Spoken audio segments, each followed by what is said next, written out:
ನಮಸ್ತೆ ಫ್ರೆಂಡ್ಸ್, ಎಲ್ಲರೂ ಹೇಗಿದ್ದೀರಾ? ಸ್ಕಂದ ಕ್ರಿಯೇಟರ್ಸ್ಗೆ ಸ್ವಾಗತ.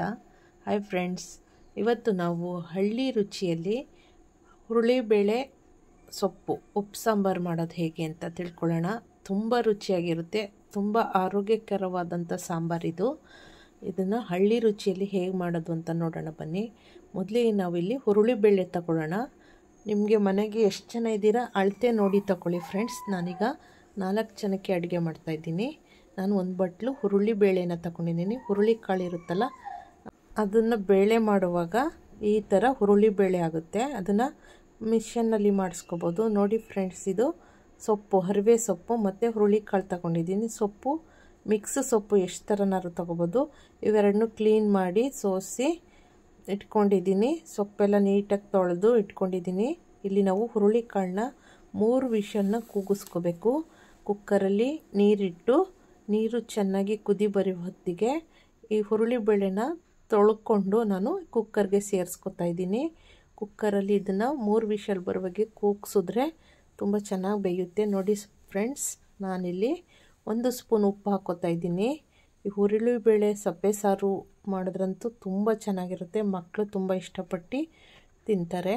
ಮತ್ತು ಇದರಲ್ಲಿ ಬಸ್ತು ಉಪ್ಪು ಸಾಂಬಾರು ಮಾಡೋಣ. ಮತ್ತು ಸೊಪ್ಪೆಲ್ಲ ಹಾಕಿ ನಾನು ನೆಕ್ಸ್ಟ್ ಸೊಪ್ಪು ಹಾಕಿ 1 ವಿಷಲ್ ಕೂಗಿಸ್ದೆ.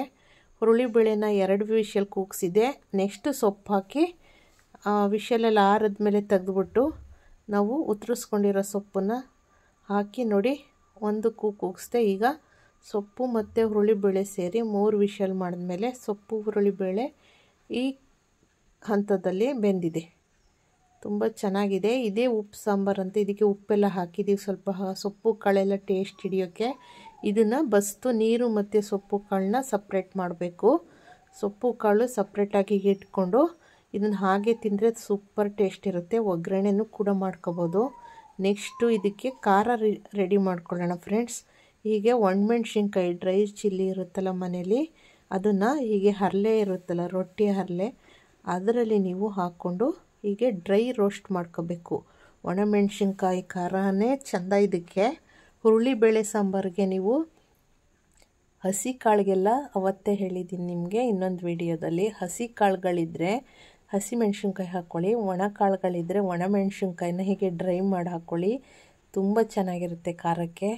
ತುಂಬ ಮೆಥಡಲ್ಲಿ ಸೊಪ್ಪಿನ ಸಾಂಬಾರುಗಳು, ಕಾಳು ಸಾಂಬಾರುಗಳು ಮಾಡ್ಬೋದು. ಅದರಲ್ಲಿ ಹಳ್ಳಿಗಳಲ್ಲಿ ಪ್ರತಿದಿನ ಕೂಡ ಈ ಸಾಂಬಾರು ಮಾಡಿದ್ರೆ ಪ್ರತಿದಿನ ತಿಂತಾರೆ, ಅಷ್ಟು ಇಷ್ಟ ಇಂಥ ಸಾಂಬಾರುಗಳು ಅಂದರೆ. ಹುರುಳಿಬೇಳೆ ಸಾಂಬಾರು ತುಂಬ ಒಳ್ಳೆಯದು ಆರೋಗ್ಯಕ್ಕೆ. ಹುರುಳಿ ಕಾಳಿರುತ್ತಲ್ಲ, ಅದನ್ನು ಬೇಳೆ ಮಾಡಿ ನೋಡಿ ಈ ಥರ ಸ್ವಲ್ಪ ಕಪ್ಪು ಬರಬೇಕು, ಹಾಗೆ ಹುರ್ಕೋಬೇಕು. ಹರಳೆ ಇರಬೇಕು ಅಂತೇನಿಲ್ಲ, ಬಾಣಲಿ ಇದ್ರೂ ಪರವಾಗಿಲ್ಲ. ಗ್ಯಾಸ್ ಸ್ಟವ್ ಮೇಲೆ ಈ ಥರ ಹುರ್ಕೊಂಡು ಈ ಸಿಪ್ಪೆಗಳೆಲ್ಲ ತಗೋಬೇಕು. ತುದಿ ಇರೋ ತೊಟ್ಟುಗಳೆಲ್ಲ ತೆಗ್ದಾಕಬೇಕು. ನಾನು ಹಾಗೆ ಹುರಿದಿದ್ದೀನಿ, ಮತ್ತೆ ಬಿಡಿಸ್ಕೊತೀನಿ ತೊಟ್ಗಳೆಲ್ಲ. ನೋಡಿ ಆ ಥರ ತಕ್ಕೋಬೋದು. ಫಸ್ಟು ಅದು ಸ್ವಲ್ಪ ಕೀಳಕ್ಕೆ ಬರ್ತಿರಲಿಲ್ಲ, ಅದಕ್ಕೆ ಹುರಿದಾದ್ಮೇಲೆ ಕೇಳ್ತಾ ಇದ್ದೀನಿ. ಚೆನ್ನಾಗಿ ಹೀಗೆ ಹುರಿದಿಟ್ಕೋಬೇಕು. ಸ್ವಲ್ಪ ಈ ಥರ ಚೆನ್ನಾಗಿ ರೋಸ್ಟ್ ಆಗಬೇಕು. ಮೆಣಸಿನ್ಕಾಯಿ ಹಸಿ ವಾಸನೆ ಹೋಗೋರಿಗೆ. ನೋಡಿ ಇಲ್ಲಿ 7-8 ಕಾಳು ಮೆಣಸು ಕಾಳು ತಗೊಂಡಿದ್ದೀನಿ ನಾನು. ಇಲ್ಲಿ ಇಷ್ಟೂ ಖಾರನ ನಾವು ಸಾಂಬಾರಿಗೆ ಯೂಸ್ ಮಾಡಲ್ಲ. ನೋಡಿ ಖಾರ ಎತ್ತಿಟ್ಕೊಳ್ಳೋಕ್ಕೆ 2 ಗೆಂಡೆ ಬೆಳ್ಳುಳ್ಳಿ, ಅಂದರೆ ಒಂದು 10-12 ಎಸಳು ಬೆಳ್ಳುಳ್ಳಿ ಇದೆ. ಇಲ್ಲಿ 1 ಸ್ಪೂನು ಜೀರಿಗೆ ಬೇಕು. ಇಷ್ಟೇ ದಪ್ಪ ಹುಣಸೆಹಣ್ಣು ಹುಳಿ ಏನು ಜಾಸ್ತಿ ಹಾಕೋದು ಬೇಡ ಇದಕ್ಕೆ. ಇಲ್ಲಿ ಸ್ವಲ್ಪ ಕೊತ್ತಂಬರಿ ಸೊಪ್ಪು. ಇಷ್ಟೇ ಫ್ರೆಂಡ್ಸ್ ಈ ಖಾರ ಮಾಡೋಕ್ಕೆ. ಈ ಖಾರನ ಬರೀ ಸಾಂಬಾರಿಗೆ ಮಾತ್ರ ಅಲ್ಲ, ನೋಡಿ ಅದನ್ನು ಎತ್ತಿಟ್ಕೋಬೋದು. ಸಾಂಬಾರು ಏನಾದರೂ ಸಪ್ಪೆ ಆದರೆ ಈ ಖಾರನ ಕಲಿಸ್ಕೊಂಡು ಊಟ ಮಾಡ್ಬೋದು. ಈಗ ನಾನು ಕೊತ್ತಂಬರಿ ಸೊಪ್ಪು ಹಾಕ್ತೆ ಮತ್ತು ಬೆಳ್ಳುಳ್ಳಿ 10-12 ಎಸಳು ಬೆಳ್ಳುಳ್ಳಿ ತಗೊಳ್ಳಿ, ಅಥವಾ 2 ಗೆಂಡೆ ಇದ್ದರೆ ಬೆಳ್ಳುಳ್ಳಿ ತಗೊಳ್ಳಿ. 1 ಹಿಡಿ ಆಗಷ್ಟು ಪೂರ್ತಿ ನಾನು ಇಲ್ಲಿ ಒಂದು 20-30 ಒಣಮೆಣ್ಸಿನ್ಕಾಯಿನ ಹುರ್ಕೊಂಡಿದ್ದು. ಉಪ್ಪು ಹಾಕಬೇಕು 1 ಸ್ಪೂನು, ಅಂದರೆ ಜೀರಿಗೆ ಮತ್ತು ಮೆಣಸು ಎಲ್ಲ ತಗೊಂಡಿದ್ವಲ್ಲ ಅದೆಲ್ಲನ ಹಾಕಿ ಹುಣಸೆಹಣ್ಣು ಸೇರಿಸ್ಕೊಂಡು, ಇಲ್ಲಿ ನಾವು ಒಣಮೆಣ್ಸಿನ್ಕಾಯಿ ಮಾತ್ರ ನಾವು ಹುರ್ಕೊಂಡಿದ್ದೀವಿ, ಮಿಕ್ಕಿದ್ದು ಯಾವುದು ಹುರಿದು ರುಬ್ತಾ ಇಲ್ಲ, ಎಲ್ಲ ಹಸಿ ಪದಾರ್ಥನೇ ರುಬ್ತಾಯಿದ್ದೀವಿ. ಮೇಯ್ನು ಬೇಕಾಗಿರೋದು ಒಣಮೆಣ್ಸಿನ್ಕಾಯಿ ಅಷ್ಟೇ ರುಬ್ಬಕ್ಕೆ, ಇದು ಹುರಿಯೋಕ್ಕೆ. ನೋಡಿ ಇದಕ್ಕೆ ಸ್ವಲ್ಪ ನೀರು ಸೇರಿಸ್ಕೊಂಡು ನುಣ್ಣಗೆ ಪೇಸ್ಟ್ ಮಾಡ್ಕೋಬೇಕು ಈ ಖಾರನ.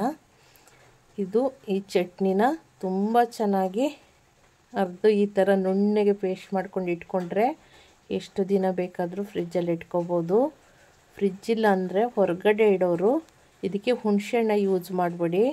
ನೀರನ್ನು ಸ್ವಲ್ಪ ಕಡಿಮೆ ಹಾಕಿ ರೋಸ್ಟಾಗಿ ಹುರಿದಿಟ್ಕೋಬೋದು. ಹೊರಗಡೆ 1 ವಾರ ಇಡ್ಬೋದು, ಹಾಳಾಗೋದಿಲ್ಲ. ಇದನ್ನು ಇನ್ನೂ ಜಾಸ್ತಿ ದಿನ ಹೊರಗಡೆ ಹಾಳಾಗ್ದಂಗೆ ಇರಬೇಕು ಅಂದರೆ ಈ ನೀರಂಶ ಹೋಗೋವರೆಗೆ ಒಂದು ಬಾಂಡಿಗೆ ಹಾಕ್ಕೊಂಡು ಈ ಚಟ್ನಿನ ಅಂದರೆ ಈ ಒಣಮೆಣ್ಸಿನ್ಕಾಯಿ ಖಾರನ ಚೆನ್ನಾಗಿ ರೋಸ್ಟ್ ಮಾಡ್ಕೋಬೇಕು. ಆ ನೀರೆಲ್ಲ ಸುಂಡಿದ ಮೇಲೆ ಅದು ರೋಸ್ಟ್ ಆಗಿ ಮತ್ತು ಅದನ್ನು ಇನ್ನೂ 15 ದಿನವರೆಗೆ ಹಾಳಾಗ್ದಂಗೆ ಹೊರಗಡೆನೇ ಇಡ್ಬೋದು. ಫ್ರಿಜ್ ಏನು ಬೇಕಾಗಲ್ಲ. ಫ್ರಿಜ್ಜಲ್ಲಿ ಇಡ್ತೀನಿ ಅಂದರೆ ಈ ಥರ ರುಬ್ಬಿ ಎಷ್ಟು ದಿನ ಬೇಕಾದರೂ 1 ತಿಂಗಳು 6 ತಿಂಗಳವರೆಗೂ ಇಡ್ಬೋದು. ಈ ಚಟ್ನಿನ ತುಂಬ ಚೆನ್ನಾಗಿರುತ್ತೆ. ಇದಕ್ಕೆ ತುಪ್ಪ ಹಾಕ್ಕೊಂಡು ಈ ಒಣಮೆಣ್ಸಿನ ಖಾರಕ್ಕೆ ತುಪ್ಪ ಹಾಕ್ಕೊಂಡು ತಿಂತಾಯಿದ್ರೆ ರೊಟ್ಟಿ ಚಪಾತಿ ಏನು ಬೇಕಾದ್ರೂ ದೋಸೆ ಎಲ್ಲ ತಿನ್ಬೋದು ಫ್ರೆಂಡ್ಸ್. ನೋಡಿ ಎತ್ತಿಟ್ಕೊಂಡೆ ಖಾರನ ಸ್ವಲ್ಪ ಅದರಲ್ಲೇ ಬಿಟ್ಟಿದ್ದೀನಿ, ಯಾಕಂದರೆ ಇದು ಸಾಂಬಾರಿಗೆ ಬೇಕು. ಖಾರ ಉಪ್ಪು ಹುಳಿ ಎಲ್ಲ ಟೇಸ್ಟ್ ಆಗಬೇಕಲ್ಲ ಸಾಂಬಾರು. ಈ ಸಾಂಬಾರಿಗೆ ಇನ್ನೂ ಸ್ವಲ್ಪ ಸಾಂಬಾರು ಗಟ್ಟಿಯಾಗಬೇಕು ಅಂದರೆ ಹುರುಳಿಬೇಳೆ ಸಾಂಬಾರು. ನೋಡಿ ಇಲ್ಲಿ ನಾವೇನು ಮಾಡ್ತೀವಿ ಅಂದರೆ ಸ್ವಲ್ಪ ಇಷ್ಟೆಲ್ಲ ಬೇಡ, ಜಾಸ್ತಿ ಖಾರ ಆಗುತ್ತೆ, ನೋಡ್ಕೊಂಡು ತೆಗೆದಿಟ್ಕೋಬೇಕು. ತುಂಬ ಸ್ಟ್ರಾಂಗ್ ಆಗಿರುತ್ತೆ ಖಾರ, ಒಣಮೆಣ್ಸಿನ್ಕಾಯಿ ತುಂಬ ಸ್ಟ್ರಾಂಗ್ ಆಗಿರುತ್ತೆ. ಸ್ವಲ್ಪ ಮತ್ತೆ ನೋಡಿ ಹಾಕೋಬೋದು ಅದೇ ಚಟ್ನಿನ. ನೋಡಿ ಇಲ್ಲಿ ಈಗ ಹುರುಳಿಬೇಳೆ ಬೆಂದಿತ್ತಲ್ಲ, ಆ ಹುರುಳಿಬೇಳೆನ ಬೇಯಿಸಿರೋ ಹುರುಳಿಬೇಳೆನ ನಾನಿಲ್ಲಿ 1-2 ಸೌಟಷ್ಟು ಅಂದರೆ ಚಿಕ್ಕ ಸ್ಪೂನ್ ಇದು 2 ಸ್ಪೂನಷ್ಟು, ನೀವು ಒಂದು 3-4 ಸ್ಪೂನಷ್ಟು ಆ ಬೆಂದಿರೋ ಹುರುಳಿಬೇಳೆನ ಹಾಕ್ಕೊಂಡು ಸೊಪ್ಪು ಸಮೇತ ಸ್ವಲ್ಪ ರುಬ್ಕೋಬೇಕು. ಇದನ್ನು ನುಣ್ಣಗೆ ಪೇಸ್ಟ್ ಮಾಡಿ ರುಬ್ಬಿಟ್ಕೋಬೇಕು. ಯಾಕಂದರೆ ನಾವು ಅಷ್ಟು ಖಾರಕ್ಕೂ ಕೂಡ ಹಾಕಿ ರುಬ್ತಿಲ್ಲ ಕಾಳುಗಳನ್ನ, ನಾವು ಅಲ್ಲೇ ಸುಮಾರು ಎತ್ಕೊಂಡಿದ್ದೀವಿ ಖಾರನ. ನೆಕ್ಸ್ಟು ಸಾಂಬಾರು ಹೇಗೆ ಮಾಡೋದು ನೋಡ್ಕೊಳ್ಳೋಣ. ಗ್ಯಾಸ್ ಸ್ಟವ್ ಮೇಲೆ ಒಂದು ಪಾತ್ರೆ ಇಟ್ಕೊಂಡು ಆ ಪಾತ್ರೆಗೆ ಎಣ್ಣೆ ತುಪ್ಪ ಯಾವುದು ಯೂಸ್ ಮಾಡಬಾರ್ದು. ಡ್ರೈ ಆಗಿ ಈ ಸಾಂಬಾರು ಮಾಡೋದು, ಎಣ್ಣೆ ಹಾಕಿ ಮಾಡೋದು ಬೇರೆ ಸಾಂಬಾರಿದೆ. ನೋಡಿ ಈಗ ರುಬ್ಕೊಂಡ್ವಲ್ಲ ಮಸಾಲೆನ, ಅಂದರೆ ಈಗಾಗಲೇ ಮೆಣಸಿನ್ಕಾಯಿ ಖಾರದ ಜೊತೆಗೆ ನಾವೇನೊಂದು ರುಬ್ದು ಅಂದರೆ ಕಾಳಿತ್ತಲ್ಲ ಹುರುಳಿಬೇಳೆ ಸೊಪ್ಪು ಬೇಯಿಸಿರೋ ಕಾಳನ್ನ ಮಿಕ್ಸಿ ಜಾರ್ಗೆ ಹಾಕ್ಕೊಂಡು 1-2 ಸೌಟಷ್ಟು ಮಿಕ್ಸಿ ಜಾರಲ್ಲಿ ಹಾಕ್ಕೊಂಡು ರುಬ್ಬಿ ಪೇಸ್ಟ್ ಮಾಡಿದ್ದು ನೋಡಿ. ಆ ಪೇಸ್ಟ್ನ ಈಗ ಒಂದು ಖಾಲಿ ಪಾತ್ರೆಗೆ ಹಾಕಿ ಬೇಯಿಸ್ಕೊತಾ ಇದ್ದೀವಿ. ಗ್ಯಾಸ್ ಸ್ಟವ್ ಮೇಲೆ ಆನ್ ಮಾಡಿ ಇಡಬೇಕು, ಪಾತ್ರೆಯಲ್ಲೇ ಮಾಡಬೇಕು, ಕುಕ್ಕರೇನು ಅವಶ್ಯಕತೆ ಇಲ್ಲ. ನೀವು ಯಾವುದಾದ್ರೂ ಕೂಡ ಪಾತ್ರೆಯಲ್ಲಿ ಮಾಡಿಕೊಂಡ್ರೆ ಆಯಿತು. ನೋಡಿ ಈಗ ರುಬ್ಬಿರೋ ಅಂಥ ಖಾರನ ಈ ಪಾತ್ರೆಗೆ ಸೇರಿಸ್ಕೊಂಡು ಸ್ವಲ್ಪ ಹಸಿ ವಾಸನೆ ಹೋಗೋವರೆಗೆ ಹುರ್ಕೊತಾ ಇದ್ದೀವಿ. ಸ್ವಲ್ಪ ಖಾರ ಬೆಂದಾದ್ಮೇಲೆ ನೋಡಿ ಫ್ರೆಂಡ್ಸ್, ಇಲ್ಲಿ ಕಾಳು ಮತ್ತು ಸೊಪ್ಪನ್ನು ಕೂಗಿಸಿ ಇಟ್ಟಿದ್ವಲ್ಲ ರಸನ, ಅದನ್ನು ವೇಸ್ಟ್ ಮಾಡಬಾರ್ದು. ಅದೇ ರಸನ ಇಲ್ಲಿಗೆ ಸಾಂಬಾರಿಗೆ ಸೇರಿಸ್ಕೊತಾ ಇದ್ದೀವಿ. ಅಂದರೆ ರುಬ್ಬಿರೋ ಖಾರನ ಹುರಿದ್ವಲ್ಲ ಅದಕ್ಕೆ ಅದೇ ರಸನ ಸೇರಿಸ್ಕೊಂಡು ಚೆನ್ನಾಗಿ ಕುದಿ ಬಂದಮೇಲೆ ಉಪ್ಪು ಎಷ್ಟು ಬೇಕು ಟೇಸ್ಟಿಗೆ ಹಾಕ್ಕೊಂಡು ನೋಡಿ ಫ್ರೆಂಡ್ಸ್, ಸೂಪರಾಗಿ ಪರಿಮಳ ಬರ್ತಿದೆ, ಚೆನ್ನಾಗಿ ಬಂದಿದೆ ಸಾಂಬಾರು. ಅದೇ ಫ್ರೆಂಡ್ಸ್, ಉಪ್ಪು ಖಾರ ಎಲ್ಲ ಕರೆಕ್ಟಾಗೈತಾ, ನೀವು ಎಷ್ಟು ಬೇಕಷ್ಟು ನೋಡಿ ಹಾಕ್ಕೊಳ್ಳಿ. ನೋಡಿ ಚೆನ್ನಾಗಿ ಇದು ನೊರೆ ಹೋಗೋವರೆಗೆ ಈ ಸಾಂಬಾರು ಕುದಿ ಬರಬೇಕು. ನೆಕ್ಸ್ಟ್ ಸಾಂಬಾರು ರೆಡಿಯಾಗಿದೆ. ಈ ಸೊಪ್ಪೆಲ್ಲನೂ ನೋಡಿ ಫ್ರೆಂಡ್ಸ್, ಹಾಗೆ ಉಪ್ಪಾಕಿ ಬೇಯಿಸಿಟ್ಕೊಂಡಿದ್ದು ಹುರುಳಿಬೇಳೆ ಮತ್ತು ಸೊಪ್ಪನ್ನ ಕುದಿಸಿ ಮಾಡ್ಕೊಂಡಿದ್ದೀವಲ್ಲ, ತಿನ್ನೋಕೊಳ್ಳೆ ಸೂಪರಾಗಿರ್ತದೆ. ಇದಕ್ಕೆ ಒಗ್ಗರಣೆ ಆ ಥರದ್ದು ಏನೂ ಬೇಡ. ನೀವು ಕರೆಕ್ಟಾಗಿ ಸಾಂಬಾರು ಇಷ್ಟೇ ಅಳತೆಗೆ ಮಾಡ್ಕೊಂಡು ನೋಡಿ, ಸೂಪರಾಗಿರುತ್ತೆ. ನಮ್ಮ ಮನೇಲಿ ಈ ಥರ ಮಾಡ್ತೀವಿ. ನಿಮ್ಮ ಮನೆ ಕಡೆಯಲ್ಲಿ ಹುರುಳಿಬೇಳೆ ಉಪ್ಪು ಸಾಂಬಾರು ಅಂತ ಯಾವ ರೀತಿ ಮಾಡ್ತೀರಾ ಅಂತ ಹೇಳಿ. ಮಾಡಲಿಲ್ಲ ಅಂದರೆ ಇದೊಂದು ಸಲ ಮಾಡ್ಕೊಂಡು ನೋಡಿ, ತುಂಬ ಚೆನ್ನಾಗಿರುತ್ತೆ. ಮಂಡ್ಯ ಮೈಸೂರು ಹಳ್ಳಿಗಳಲ್ಲಿ ಈ ಅದ್ಭುತವಾದ ಸಾಂಬಾರಿದ್ದರೆ ಇದ್ರ ಜೊತೆ ರಾಗಿ ಮುದ್ದೆ ಕೊಟ್ಟರೆ ಯಾವ ಮಟನ್ ಸಾಂಬಾರು ಯಾವುದೇ ರೆಸಿಪಿ ಕೂಡ ಬೇಕಾಗಿಲ್ಲ, ಅಷ್ಟು ಅದ್ಭುತವಾಗಿರ್ತದೆ. ಈ ಸಾಂಬಾರು ತುಂಬ ಇಷ್ಟಪಟ್ಟು ಎಲ್ಲರೂ ತಿಂತಾರೆ. ನಾನು ಮಾಡಿರೋಂಥ ಈ ರೆಸಿಪಿ ಇಷ್ಟ ಆಗಿದ್ರೆ ಲೈಕ್ ಮಾಡಿ, ಕಮೆಂಟ್ ಮಾಡಿ. Thank you. ಎಲ್ರಿಗೂ ಶುಭವಾಗಲಿ. ಧನ್ಯವಾದಗಳು ಫ್ರೆಂಡ್ಸ್.